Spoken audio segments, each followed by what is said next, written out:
O medo tem muitas formas. Às vezes vem num sussurro, às vezes num simples copo que começa a se mover sozinho. Hoje, o MedoCast abre suas portas pela primeira vez. A partir de agora, histórias reais, misteriosas e sombrias ganham voz aqui. E para começar esta jornada pelo desconhecido, eu trago um relato que chegou até nós da cidade de Nova Santa Helena, Mato Grosso.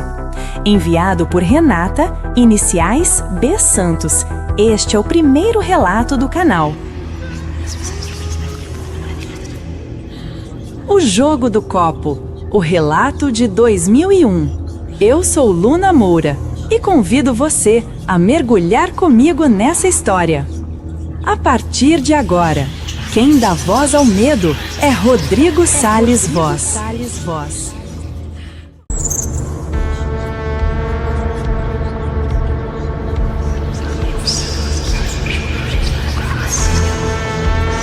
MedoCast, onde o terror conta a sua história.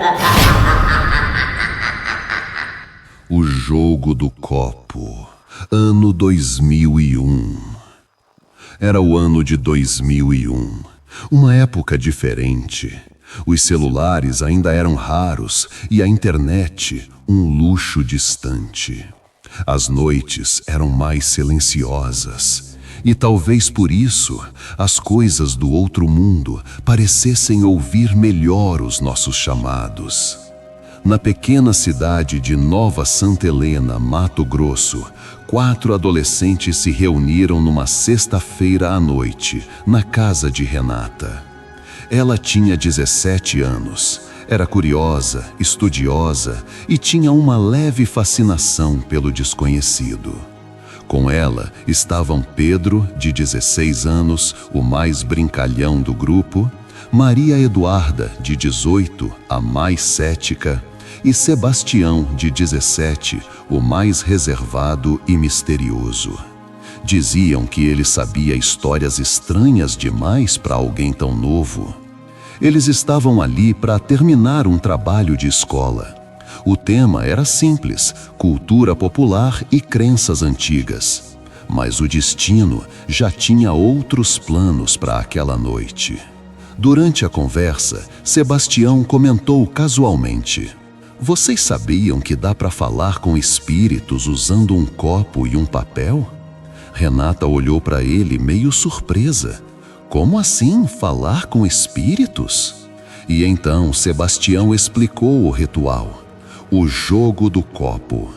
Um copo de vidro, um papel com as letras do alfabeto em círculo, os números e as palavras sim e não. O resto dependia da coragem de quem jogava. Pedro riu, sem dar muita importância. "Ah, isso é besteira. Bora tentar, vai ser engraçado." Maria Eduarda discordou. "Essas coisas atraem energia ruim. Eu não quero brincar com isso." Mas como toda boa história sombria, a curiosidade venceu o bom senso. Apagaram as luzes, acenderam uma vela, colocaram o copo bem no centro da mesa. As pontas dos dedos encostaram no vidro gelado. O relógio marcava 11h17 da noite. Renata, com a voz trêmula, perguntou: "Tem alguém aí?" Nada aconteceu. Apenas o som da vela queimando. Sebastião tentou de novo. "Se existe algum espírito presente, dê um sinal." O copo se moveu. Devagar, quase imperceptível, mas se moveu. Todos se entreolharam assustados. O copo foi até a palavra sim. Maria Eduarda recuou a mão. "Quem está fazendo isso? Para com isso!" Mas ninguém assumiu. Ninguém estava empurrando. Sebastião continuou: "Quem é você?" O copo começou a deslizar, letra por letra. J, U-L-I. Júlia. Renata arregalou os olhos. Júlia, eu conheço esse nome. Era o nome de uma menina que havia morado na mesma rua. Uma menina que, segundo as histórias antigas, morreu queimada num incêndio 20 anos antes. A chama da vela tremulou. O ar ficou pesado. Um cheiro de fumaça se espalhou pela sala. Pedro engoliu seco. Isso tá ficando estranho. Vamos parar. O copo se moveu sozinho. Foi direto para o não. Renata sentiu algo tocar o ombro. Um arrepio percorreu o corpo dela. Sebastião perguntou, já nervoso: "O que você quer, Júlia?" O copo se mexeu outra vez. F-O-G-O. Fogo. O silêncio tomou conta. Ninguém conseguiu dizer nada. De repente, as luzes da casa piscaram. A vela se apagou. E passos lentos começaram a ecoar pelo corredor. Maria Eduarda gritou. Pedro correu até o interruptor, mas nada acendia. Tudo estava escuro. Da cozinha veio um barulho de vidro quebrando. Renata chorava desesperada.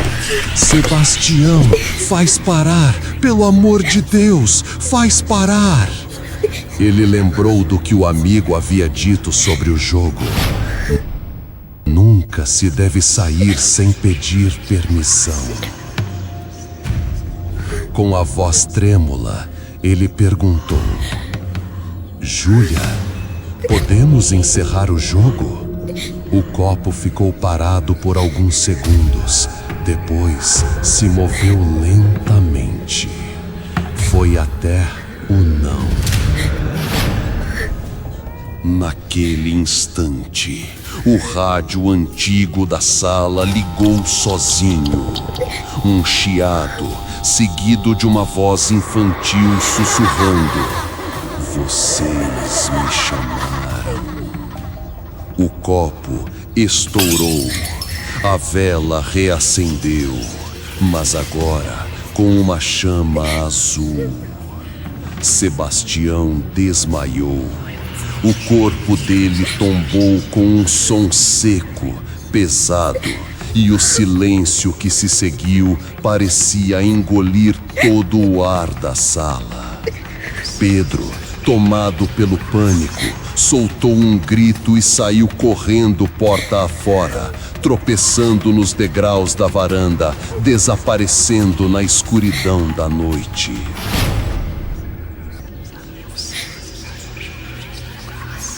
Lá dentro, Renata e Maria Eduarda ficaram sozinhas.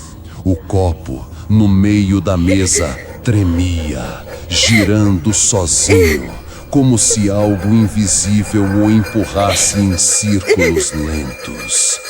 Renata tentava acordar Sebastião, mas, de repente, percebeu algo terrivelmente errado.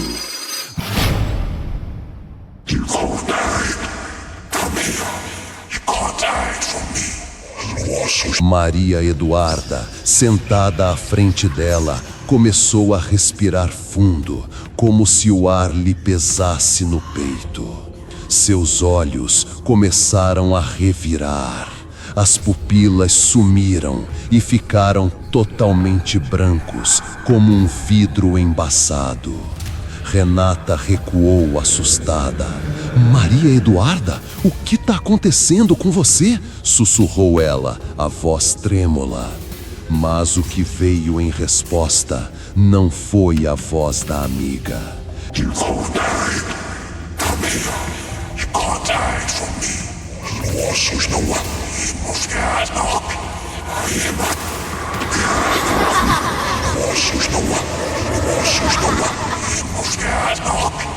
Era uma voz rouca, distorcida, saindo de dentro dela, ecoando com ódio e dor. Vocês me chamaram e agora eu estou aqui. Eu quero ficar com vocês.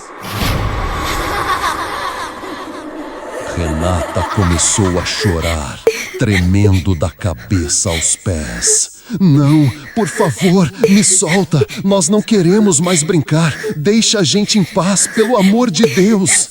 Mas Maria Eduarda, ou o que quer que falasse por ela, apertou com força a mão de Renata. Um aperto tão forte que os ossos estalaram. E então, com um sussurro que gelava o sangue, disse: "Ossos não há. Deixe eu ficar aqui. Eu não quero mais voltar para aquele mundo." Renata, desesperada, puxou o braço com toda a força e acertou um soco no ombro de Maria Eduarda. O impacto fez a cabeça dela virar, mas a expressão não mudou. Continuava fria, vazia, com aquele sorriso que não parecia humano. Renata caiu de joelhos e começou a rezar em voz alta, trêmula entre soluços. "Volte para o seu mundo! Você não pertence ao nosso! Em nome de Deus, volte!" As luzes da casa começaram a piscar. As velas ardiam mais fortes, com chamas azuis. O copo estalou, rachando no meio, e um vento frio passou por dentro da sala, como se as paredes respirassem. Maria Eduarda deu um grito agudo, inumano, que ecoou até o fim da rua.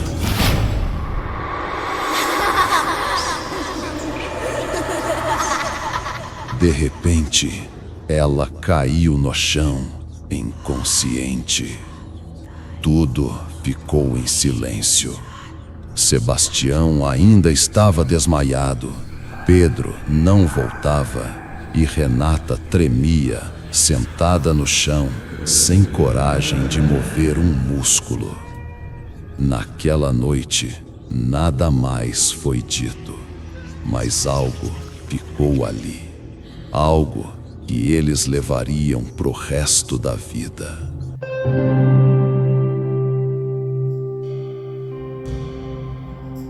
Dias depois, cada um deles começou a mudar. Pedro nunca mais foi o mesmo.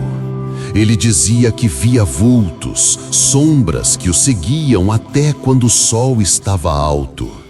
Começou a beber, primeiro para esquecer, depois porque não conseguia parar. Foram anos mergulhado na bebida, até que precisou ser internado. Hoje vive sóbrio, mas ainda depende de remédios para dormir, para controlar a ansiedade. Diz que, às vezes, quando o vento sopra forte à noite, ele ouve passos se aproximando da porta. Maria Eduarda parecia ter se recuperado. Voltou a sorrir, a sair com amigos, fingindo que tudo tinha passado. Mas, um mês depois, o destino cobrou seu preço. Numa manhã, atravessava uma faixa de pedestres, quando um carro, misteriosamente, acelerou sozinho e bateu nela, jogando o corpo para longe. Ela foi levada para o hospital, lutou pela vida durante dias, mas não resistiu e veio a falecer 5 dias depois do acidente. O motorista jurou e até hoje repete que havia parado completamente, mas, num instante em que ela pisou no asfalto, o carro disparou sozinho e os freios simplesmente não responderam. Ninguém nunca entendeu o porquê. Sebastião, Sobreviveu àquele desmaio, mas não àquilo que ficou em sua mente. Desde aquela noite, ouve vozes. Vozes de uma menina sussurrando o nome dele, especialmente quando está sozinho. Ele conversa com o vazio e diz que ela o chama para brincar de novo. Os médicos chamam de esquizofrenia. Mas Renata sabe que não é isso. Renata, nunca mais consegui dormir no escuro. Toda vez que apago as luzes, sinto como se alguém me observasse. Ouço passos, toques leves na parede e o som do vidro deslizando, como o copo naquela noite. Durmo apenas com uma luz acesa e mesmo assim, às vezes acordo e sinto o quarto gelar. E juro, às vezes, quando olho pro espelho, vejo Maria Eduarda atrás de mim, sorrindo, com aqueles olhos brancos.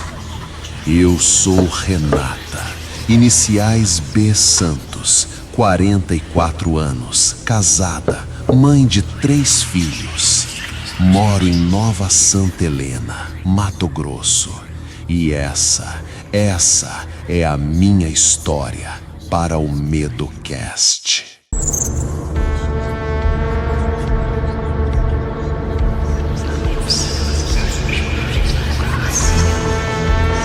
MedoCast, onde o terror conta a sua história.